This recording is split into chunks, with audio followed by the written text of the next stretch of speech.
maddi bubbeen galaanni hindi kun himimsiisu akka tiksee yaadaan liqinfamee qabbana jalatti siiqsu na sochoosa na naasisa ni miidhagaa ni bareeda jireenyi koo seenaa ta'uusaa utuun hin beekin yaadannoo ta'eera sirba akkasiin gunguma sirba akkasiin sirba buraafadhee gomjii abidda Afrikaa kibbaa ni dheerata jedhan umuriin garbittii umuriin wandaqaa galaana kana sosobadhee ka'een biyya Oromoo dhaqaa.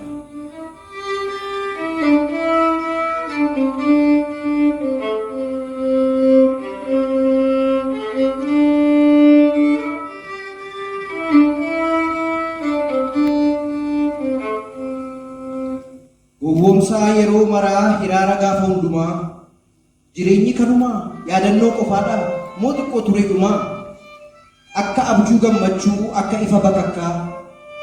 kan natti mul'atee utuun hin dhamdhamiin futta'e na harkaa kan na faana okkolu kan na duukaa dhiigu kan mudhii koo naaf hidhu kan abjuu koo naaf hiiku gubadhus kanan itti ifu akka guca masqalaa naga'ee biyya nagaa biyya Oromootti galaa kan dhiiga isaa naa ergisee kan naaf liqeesse dafee qabeen qalbiin koo itti jidee biyya Oromootti hafe.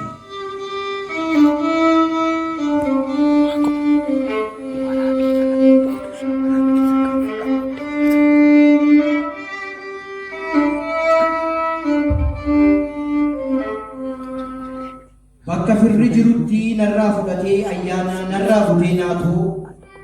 akka baala gogeetti biyyaatii na baasee bubbeen ari'aatoo maaliyaa galaanaa atoo maaliyaa bidiruu keessummaa si bira tureen sitti dhiyuu sin gaggeessaan hin jiru galaanni kun diimaadha dhiiga bareera fakkaata harki namaa na bubbutaa maal koo jaallatanii laata hawusaa moo arabaa afaan kamiinan iyyaa na jalaa badee naa barbaadaa ayyaana abbaa kiyyaa naggaadeen adaalii erga na godhee daatu fannoo garba ta'uutti umuriin gootu rarraatu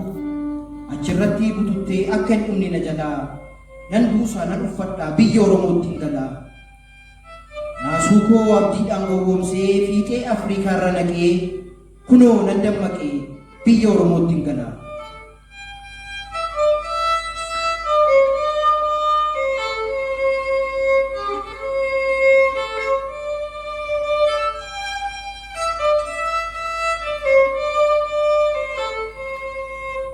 Qabaachuudhaaf abbeettaa qabaachuudhaaf biyya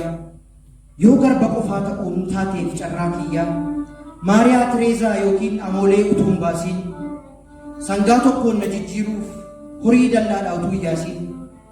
biyya Oromoo biyya abbaa koo tola na haa fudhattu bareedina ishee ta'uu baadhus erbee na haa godhattu.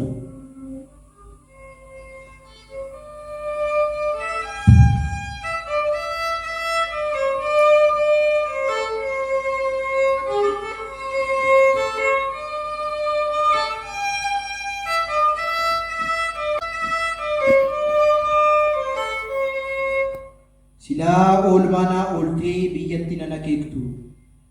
na yaadachiisuu malee yaadaan na ga'uun beektu yaa Atlaantik na liqimsinaan Naayilitti naaf himi Naayil afaan ijoollee isaan abbayyatti haa himu abbayyi baarootti haa himu baaroon daabbusitti haa himu daabbus dhidheessatti haa himu dhidheessi gibeetti haa himu biyya koo yaadaa akkan ture yeroo reeffi koo dhidhimu biyya koo yaada akkan ture yeroo reeffi koo dhidhimu.